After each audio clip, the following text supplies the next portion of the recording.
Saat ini kita akan belajar tentang renang gaya bebas. Yang pertama adalah posisi pada renang gaya bebas. Posisinya adalah hidrodinamis atau streamline, hampir sejajar permukaan air. Tubuh berputar pada rotasi, gerakan tubuh tidak naik atau turun ataupun meliuk-liuk. Sedangkan posisi kepala, untuk perenang jarak pendek, kepala agak naik, pandangan ke depan. Sedangkan perenang jarak menengah dan jauh, kepala rendah dari permukaan air, pandangan menyudut dari dasar kolam.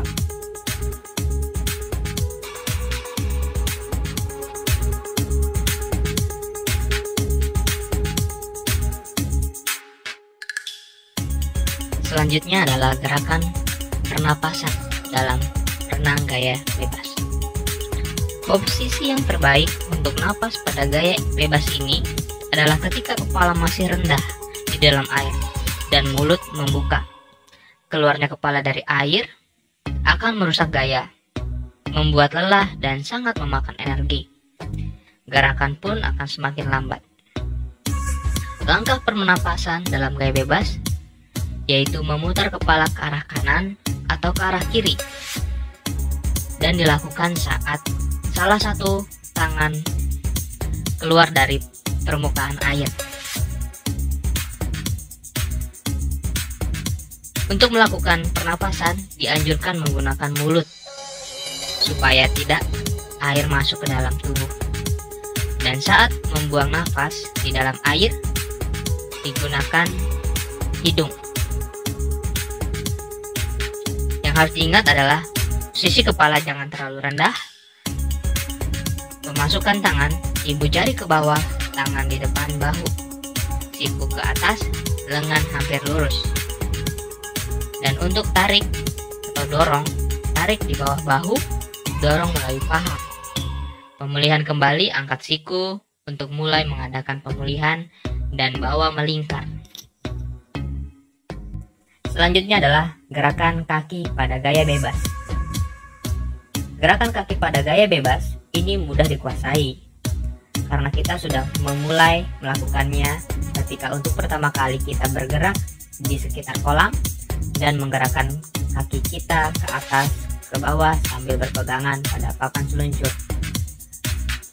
Beberapa hal yang perlu diperhatikan dalam gerakan kaki dalam berenang yaitu adalah irama gerakan dalam naik turun mengarah lurus dan naik turun dengan beberapa pukulan kaki.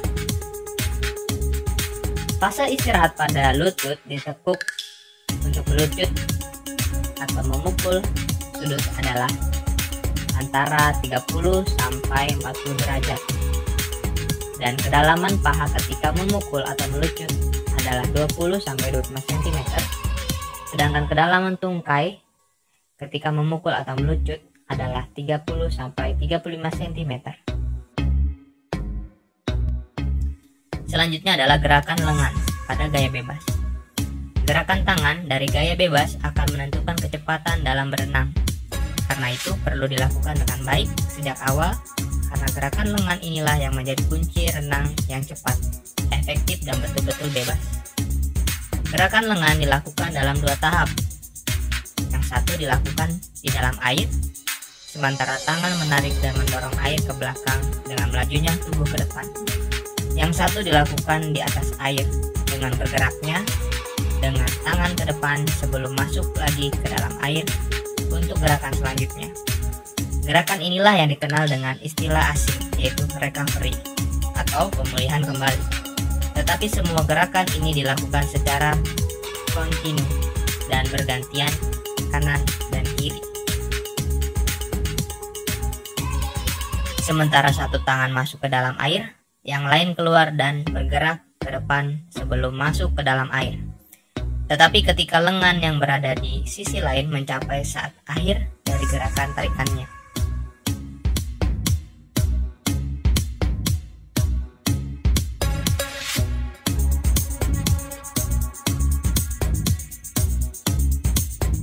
Demikianlah pemaparan materi tentang renang gaya bebas.